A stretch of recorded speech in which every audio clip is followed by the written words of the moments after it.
분양권 전매 제한 완화 분명히 기회다. 우리가 흔히 말하는 침체장이라고 말했던 2009년, 2008년 이후부터 2014년까지의 초반부 사이에서도 분양권에 피가 붙어서 수익낸 사람들이 분명히 있다. 이거는 변함이 없습니다.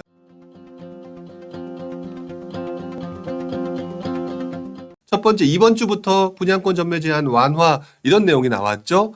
자, 분양권 전매 제한이 완화됐다. 이렇게 얘기하게 되면 여러분들이 가장 먼저 생각하는 것, 분양권 전매가 완화된다면 분양권 투자로 사람들이 몰리겠구나 라고 하는 바로 다음번 단계에 생각을 하신다. 그렇죠? 자, 그 다음에 이거와 관련된 강의를 하시는 분들 역시 마찬가지로 그러니까 분양권 제한 완화가 해결됨으로 인해서 여러분들한테 투자 기회가 늘어날 것이다. 이런 식으로 표현할 가능성이 많다.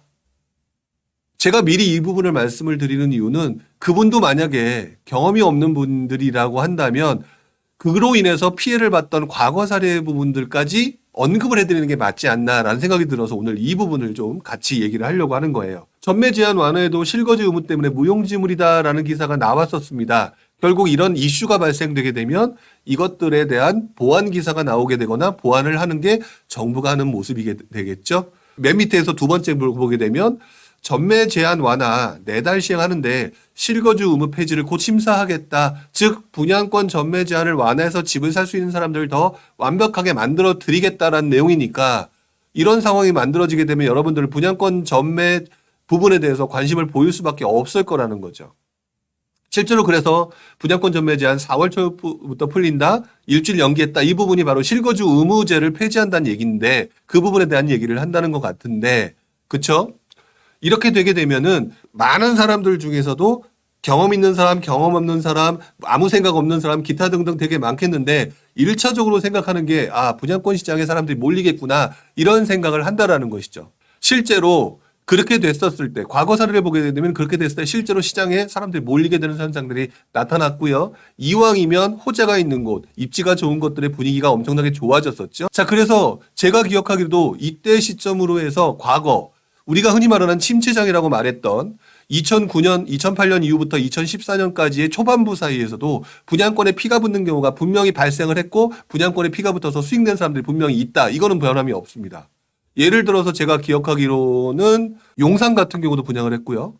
그다음에 서울 일부 지역들도 입지가 좋은 곳이니까 피가 많이 붙었고요. 그다음에 제일 많이 알려져 있는 것 중에 하나가 송도, 그다음에 청라 이런 곳들에 피가 붙어가기 시작을 했던 게 사실이에요. 그러니까 여러분들이 투자를 하는 데 있어서 이렇게 정부가 물꼬를 틔우게 되면은 그 물꼬의 물흐름을 따라서 움직인다. 이 부분에 대해서 하시는 것에 대해서는 오케이. 자, 그런데 여기서 여러분들 한 가지 조심해야 될 부분이 있습니다. 뿌요님께서 이런 질문을 하셨습니다. 부동산 사이클로 봤을 때 분양권 투자하기 좋은 시기에 대해서 알려주세요라고 지금 올려주셨거든요. 분양권 투자하기 가장 좋은 시기가 언제냐고 제가 보통 책에서도 썼고 항상 언급드리는 게 뭐냐면 분양권 투자 시기가 가장 좋은 시기는요. 침체장이 굉장히 오랫동안 이어져서 아무도 집을 사지 않고 전세로만 몰려서 전세 가격은 올라가고 자 이러다 보니까 무언가를 해결하기 위해서 제발 좀 집 좀 사주세요. 정상적으로 시장이 돌아가게 해주세요. 라고 하는 정부 정책이 나올 때가 분양권 투자하기가 가장 좋은 시기입니다. 그래서 침체장 후반부부터 그러니까 회복장 초반부 그때 분양권 전매 제한이라든지 분양가 상한제 폐지라든지 기타 청약시장의 개편이라든지 이런 것들이 발표가 됐을 때가 굉장히 투자하기 좋은 시기죠. 자, 그런데 지금의 시기가 어떤 시기냐는지를 한번 생각을 해봐야 됩니다. 자, 여러분들이 지금 제가 말씀드린 게 침체장 후반부에서 회복장으로 접어드는 시기냐 아니면 아직까지는 쇠퇴기냐 침체장이 나를 알기 어려운 시기냐 라고 얘기를 했을 때, 자, 여러분들 한번 생각을 해보시기 바랍니다. 지금이 침체장 후반부에서 회복기로 돌아서는 시기일까요? 아직까지 쇠퇴기에서 침체로 접어들까 말까 확실하게 분위기를 파악하기 어려운 시기일까요? 제가 보기에는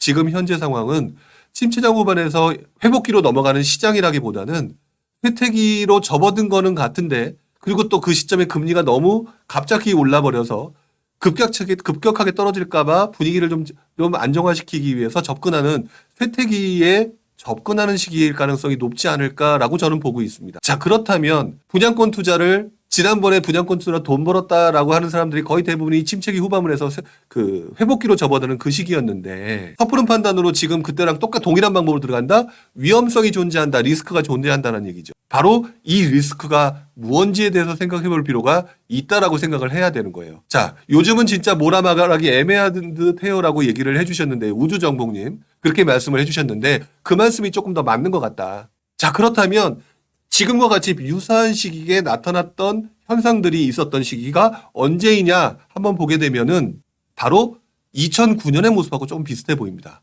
자, 그래서 제가 2009년의 모습들을 한번 보여드리려고 해요. 자, 이 시기를 보게 되면은요, 제가 날짜까지 조금 적어서 같이 보여드렸습니다. 2009년 4월 28일. 자, 먼저 언급을 좀 해드려야 되는데 2008년 9월 달에 리먼브라더스 사태가 터졌죠. 시장이 급격히 위축되니까 정부가 전부 다 규제 완화를 시작을 했습니다. 그때가 11.3 부동산 대책이 나왔었고요. 그때 이후로도 재건축 규제 완화라든지 분양권 전매 제한이라든지 이런 것들을 어느 정도 풀어가는 과정, 규제 지역 해제 이런 부분이 발생이 됐었는데 이러다 보니까 분양권 전매 제한이 완화가 일부 정도 됐었고 이 상황에서 일부 지역들, 호재가 있는 일부 지역들의 분양권들이 과열되기 시작합니다. 여러분들이 경험 없는 분들은 이렇게 생각하실 거예요. 2009년도, 2010년, 2011년 분위기가 다 안 좋았다. 자, 그런데 그 당시에 어떤 일들이 있었냐? 인천 청라지구 분양권 시장이 과열되기 시작을 합니다. 분양권에서 돈을 벌 수 있다라는 상황이 만들어지게 되니까 사람들이 몰려가기 시작했던 것이죠. 지금도 그럴 수 있다라는 겁니다. 자, 그 다음에 추락하던 용인 분양권 시장에 웃돈이 등장했다. 바로 이 시기에 웃돈이 등장하기 시작했는데 용인 같은 경우는 바로 직전까지 버블세븐의 하나에 포함돼 가지고 분위기가 좋았다가 갑자기 분위기가 나빠지는 상황이 되면서 급전직하라는 모습들을 보였던 곳인데 여기까지 움직였다. 즉 바꿔 말하면 여러분들의 선배 투자자들이 그때 분양권 시장이 풀어지면서 어느 정도 움직임이 있었다라고 하는 부분들이 나타나고 있다는 거예요. 자, 그러면서 그 당시에 어떤 현상들이 나타났느냐. 이것 봐라. 분위기가 다시 살아나네? 라고 얘기를 하면서 정부가 고민을 하기 시작합니다. 자, 고민하기 시작하면서 고민하면서 했던 행동. 그게 바로 그해 9월인가요? 9월 7일인가 9월 8일인가로 기억을 하는데 DTI 규제라는 걸 하면서 수도권 전면 DTI 규제가 들어가죠. 즉 대출 규제를 강화했다는 얘기입니다. 자, 대출 규제를 강화하면 못 받는 거잖아요. 투자를 하고 싶어도 못 하는 거잖아요. 자, 그런 부분들이 문제를 발생하면서 이때 나왔던 기사, 바로 세 번째 기사, DTI 규제 안 받고 내 집 마련할 수 있는 게 뭐냐?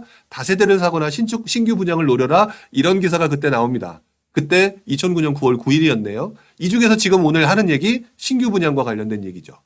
이때 신규 분양 아파트 같은 경우는 중도금 대출, 잔금 대출에 DTI 규제를 받지 않는다라고 하는 부분이 만들어지면서 사람들이 그러면 일반 주택을 사게 되는 경우는 DTI 규제 받고 뭐 살 수 없으니 신규 주택 받아야 되겠네. 거기다 청약 규제 완화나 이런 것들이 분양권 전매 이런 것들이 발생됐었잖아요. 제한 해제 이런 것들이 발생되니까 사람들이 어디에 몰려가느냐? 물꼬가 튀었으니까 글로 몰려가는 현상들이 나타났던 거죠. 자, 바로 그 다음번에 10월달 기사입니다. 이 금융권까지 DTI 규제, 즉 대출을 해주는 1금융권뿐만 아니라 2금융권까지 DTI 규제까지 확대를 했으니 일반 대출 시장은 초토화가 됐겠죠. 자, 그랬는데 신규는 후끈하고 기존은 꽁꽁 얼어붙었다. 이게 바로 2009년 10월달의 기사라는 것. 자, 이게 어떤 말을 말씀을 드리느냐? 자, 신규는 미친 듯이 올라갑니다. 그때 뭐 1억, 5천, 8천, 9천 이런 거 뭐 부지기수로 주변에 널려 있었어요. 바꿔 말하면 분양권 투자를 했을 때 사람들이 돈을 벌었다 안 벌었다 했을 때는 돈을 버는 상황이었다. 자, 그런데 문제가 있었습니다. 자, 이 상황에서 침체 후반부터 상승장 초반까지의 회복기 초중반까지의 모습들은 보게 되면 이 상황에서는 정부는 목적 자체가 어느 정도 시장이 돌아가기 위해서 집을 사게끔 만들려고 하는 포지션이었기 때문에 내버려 둡니다. 자, 그러면서 신규가 후끈후끈 올라가면서 기존 아파트까지 올라가 버리는 현상들이 만들어지는데요. 상승장 후반부 또는 그 후반부에 접어들게 되면은 이미 많이 올라버린 상황에서 신규는 분양권 전매의 제한이 완화가 됐으니까 후끈후끈 달아오르는데 기존 아파트는 할 수 없는 상황이니까 조금 위축됐다고 지금 나오잖아요. 이 상황에서 정부의 포지션은 뭐냐? 조금만 더 활성화가 되게 되면은 과열되게 되면은 규제를 하겠다라고 하는 포지션이었다는 거죠. 자, 지금 현재 정부의 포지션이 뭔지를 한번 생각을 해봐야 되는데 제가 볼 때는 침체기 후반부의 포지션이 아니라 까딱 잘못해서 더 심하게 과열되는 곳들은 묻겠다라고 하는 포지션이 현재 정부의 포지션이다. 자, 그러면 그 다음에 뭐가 나올 가능성이 높으냐? 만약에 신규의 청약 분양 시장이 활성화되면서 분양권이 과열되는 상황이 되게 되면 가장 대표적으로 지금 보여드렸던 DTI 규제, 요즘 말로 하게 되면 DSR 규제와 같은 부분들이 더 강력하게 나오면서 과열되는 부분을 잡을 가능성이 존재합니다. 이런 경우에 정부의 포지션에 따라서 다르다라고 지금 말씀을 드렸죠. 자, 이렇게 말씀을 드렸던 상황에 그 다음 단계에서 단 2달 정도 지난 후에 이런 현상들이 나타나죠. 기존 아파트가 올라가지 못하는 상황이고 뭔가 같이 맞물려 들어가면서 올라가 줘야 되는데 신규가 올라가다가 많이 올라가는 건 좋은데 기존 아파트랑 격차가 점점 심하게 벌어지기 시작합니다. 시장 자체는 별로 좋은 상황은 아니고요. 신규는 올라갔는데 그럼 그 다음에 사줘야 될 사람들이 불안해지기 시작을 하는 거죠. 결국 어떤 현상들이 나타나느냐. 점점 청약 시장 자체가 위축되는 모습으로 바뀌게 됩니다. 자, 그럼으로 인해서 그 이후에 어떤 현상이 나타났느냐. 기존 아파트는 여전히 안 올라갔죠. 2010년 7월 달 정도의 기사를 보게 되면 수도권 분양권 가격은 날개 없는 추락이다라고 하는 상황이 만들어졌었죠. 한 가지를 좀 더 기억을 하셔야 됩니다. 제가 볼 때는 이번에 분양권 전매 완화를 하잖아요. 분명히 여러분들 중에 상당수가 이러한 과거의 시장의 흐름을 몰랐기 때문에 많이들 먼저 들어가시는데요. 첫 번째, 굉장히 좋은 곳부터 선택을 하실 거고요. 두 번째, 그러면서 점점 옆으로 가려는 모습들을 보이겠죠. 자, 그럴 때 그냥 단순히 여러분들이 신규 분양시장에 분양권 피가 붙는다가 중요한 게 아니라 기축의 움직임을 같이 보셔야 됩니다. 왜? 기축이 받쳐주고 갭매우 기장이 나타나야 되는데 갭매우 기장이 나타나지 않는다? 갭매우 기장이 나타난다는 것은 상승장이에요. 근데 갭매우 기장이 나타나지 않는다? 그러면 풍선 효과로 나타난 장이란 얘기고 풍선 효과가 나타난 장은 잘못하면 빠질 수가 있다. 자, 그렇다면 제가 볼 때는 지금 현재 리스크 부분에 대해서는 여러분들이 분양권 투자를 하는 데 있어서 첫 번째 분양권 자체가 일반 기축보다 싸면 더더욱 좋겠죠. 두 번째, 설사 그렇지 않다고 하더라도 기축의 움직임까지 같이 확인해 봐야 된다. 그렇다면 여러분들은 분양권 투자를 하는 데 있어서 개인적으로 생각할 때는 너무 길게 투자하는 방식으로 가게 되면 까딱하면은 기축의 움직임이 위축됨으로 인해서 오히려 분양권 시장이 나중에 그렇게 되면 나중에 입주할 때 되잖아요. 입주할 때 되면은 그 상승분의 분양권 피를 다 같이 토해내는 경우가 발생하게 됩니다. 실제로 2010년도 지금 마지막에 보셨던 이 내용들 기사를 보시게 되면은요. 이때 피를 다 토해냈을 뿐만 아니라 마이너스 피까지 나오게 되는 거죠. 자, 그래서 이번에 제가 말씀드리고 싶은 거는 분양권 전매 완화라고 해서 덥석덥석 움직이는 형태의 모습을 보이지 말고 공급 물량이 얼마나 부족한 지역인지 입지가 괜찮은 곳인지 기축과 비교해서 얼마나 싼지 등등을 챙기셔야 되고요. 그리고 그 다음에 어설프게 그냥 분양권 피가 붙었으니까 아무데나 들어가겠다 이렇게 판단하시면 안 되고요. 그 다음에 중간에 보유하고 있다 하더라도 기축의 움직임들을 계속해서 지켜보셔야 된다. 그랬을 때 단기 투자냐 장기 투자냐 부분을 판단할 수 있는 상황이 만들어진다. 이 부분을 여러분들이 신경 쓰셔야 된다. 이 부분을 기억하지 못하시고 그냥 이번 상승장의 초창기의 모습처럼 오랫동안 보유했더니 엄청나게 돈이 됐더라. 이렇게 접근하시게 되면은 피해를 보실 수가 있다. 여러분들한테 제가 말씀드리는 거 분양권 전매 제한 완화 분명히 기회다. 자, 분명히 제가 볼 때는 피가 붙을 것이다.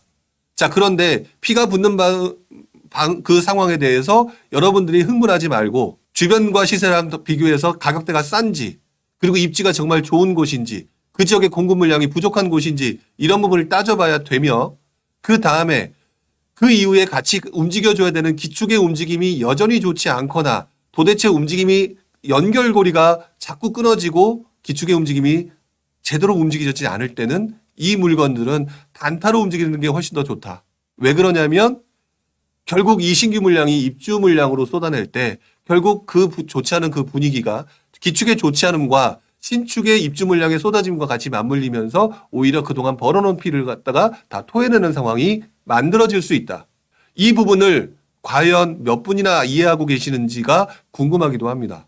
지금 제가 보여드렸던 것은 물론 그 이전에 수많은 사례들이 존재를 하겠는데 가장 지금과 비슷하다고 느껴지는 가장 유사한 사례가 2009년의 모습이었고요. 사실상 2009년은 그 이후에 시장 자체가 무너졌잖아요. 서울 수도권 같은 경우는. 그래서 이렇게 리스크라고 하는 차원을 말씀을 드렸던 거고 반대로 지방장은 다른 움직임이 나타났었죠. 그리고 지방장의 움직임은 지금 제가 말씀드렸던 거 그렇게 해서 분양권을 투자해서 성공했던 가장 큰 이유는 첫 번째, 침체장 후반에서 상승장 초반으로 넘어가는 시점, 공급이 직전까지 굉장히 부족했던 시점에 정부가 서울 수도권의 DTI 규제를 강화하면서 여러분들을 보고 가라라고 하는 신호를 줬으니까 그것들이 그렇게 움직였었다는 거죠. 생각보다 사이클이라고 하는 부분이 상당히 중요해 보인다라고 저는 생각이 듭니다. 이 부분들을 여러분들이 다시 한번 꼭 기억을 해 주셨으면 좋겠다라고 말씀을 드리고요.